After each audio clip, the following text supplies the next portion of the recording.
KSR స్వాగతం సుస్వాగతం. సిద్దిపేట జిల్లా కోయడ మండలంలో గత 17 సంవత్సరాల క్రితం టీడీపీ ప్రభుత్వంలో కోయడ మండలంలో తాపీ కార్మిక సంఘ కూలివేతన పెంపుదలకై నిర్వాధిక సమ్మె చేస్తుండగా టీడీపీ ప్రభుత్వం భవన నిర్మాణానికి 2 గుంటల స్థలాన్ని మంజూరు చేయడం జరిగిందన్నారు.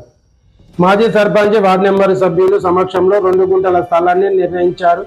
ఇప్పుడు కాంగ్రెస్ ప్రభుత్వం ఆ స్థలంలో వాటర్ని ట్యాంక్ నిర్మాణం చేపట్టి మాకు అన్యాయం చేయవద్దని ఎంఆర్ఓ గారికి పత్రాలు అందజేసి మాకు సరైన న్యాయం చేయగలరని కోరుకుంటున్నామన్నారు. ఈ కార్యక్రమంలో కార్మికులు, కార్మిక సంఘాల నాయకులు పాల్గొన్నారు.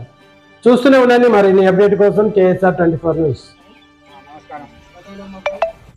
2020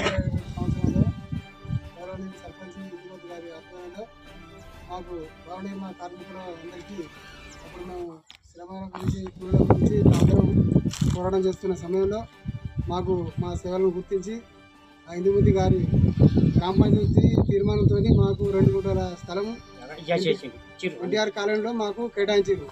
అందుకోసం అప్పటి 2007 సంవత్సరంలో మాకు తీర్మానించనైనది. అయితే ఇప్పుడు ఈ ప్రభుత్వం కాకుండా కానీ ఇప్పుడున్న పరిస్థితులలో ఇదే మాకు కేటాయించిన స్థలంలో ఇప్పుడు ప్రభుత్వం వారు ఒక వాటర్ ట్యాంక్ని కట్టే అటువంటి సూచనలు కనిపిస్తున్నాయి. దాని ద్వారా నిన్న గుంటలు తీసిరు, దాన్ని మేము అడ్డుకున్నాం. మాకు దయచేసి కార్మికులందరికీ మాకు కేటాయించిన స్థలం మాకు వెంటనే కేటాయించవలసిందిగా విజ్ఞప్తి చేస్తున్నాను. కార్మికుల ఐక్యత.